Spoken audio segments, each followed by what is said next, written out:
எம்ஜிஆர் அவர்கள் ஓய்வே இல்லாமல் நடித்து கொண்டிருந்த சமயம் ஒரு படத்தை தயாரித்து இயக்க முடிவு செய்தார். அதற்கு முன் அவர் நாடோடி மன்னன் என்ற ஒரே ஒரு படத்தை மட்டுமே இயக்கியிருந்தார். அதுவரை எந்த படமும் அவர் இயக்கியதில்லை. 1963இல் அதிகபட்சமாக 9 படங்கள் நடித்த காலகட்டத்தில் இந்த முடிவை அவர் எடுத்தார். படத்தை தானே தயாரித்து இயக்கி நடிப்பது என முடிவு செய்ததும் நாயகிகளை ஒப்பந்தம் செய்தார். ஒருவர் சரோஜாதேவி, மற்றவர் KR விஜயா. BN சுந்தரம் ஒளிப்பதிவாளர்.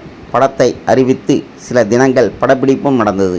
ஆனால் பிற பட வேலைகள் காரணமாக அவரால் படப்பிடிப்பை தொடர்ச்சியாக நடத்த முடியாமல் படம் கைவிடப்பட்டது. இது நடந்து 7 வருடங்களுக்கு பிறகு மீண்டும் அதே படம் அடிமைப்பெண் என்ற பெயரில் தொடங்கப்பட்டது. இந்த முறை தயாரிப்பு நடிப்புடன் நிறுத்திக்கொள்வது என முடிவு செய்த எம்ஜிஆர் அவர்கள் இயக்கும் பொறுப்பை K. சங்கரிடம் ஒப்படைத்தார். BN சுந்தரம் மாற்றப்பட்டு B. ராமமூர்த்தி புதிய ஒளிப்பதிவாளராக ஒப்பந்தம் செய்யப்பட்டார்.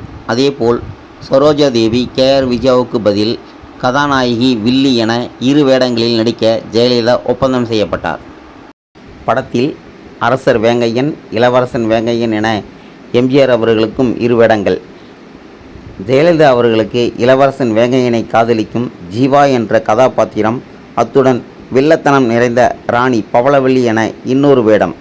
வேங்கையனை கொலை செய்யும் பிரதான வில்லன் செங்கோடன் கதாபாத்திரத்தில் அசோகன் நடித்தார்.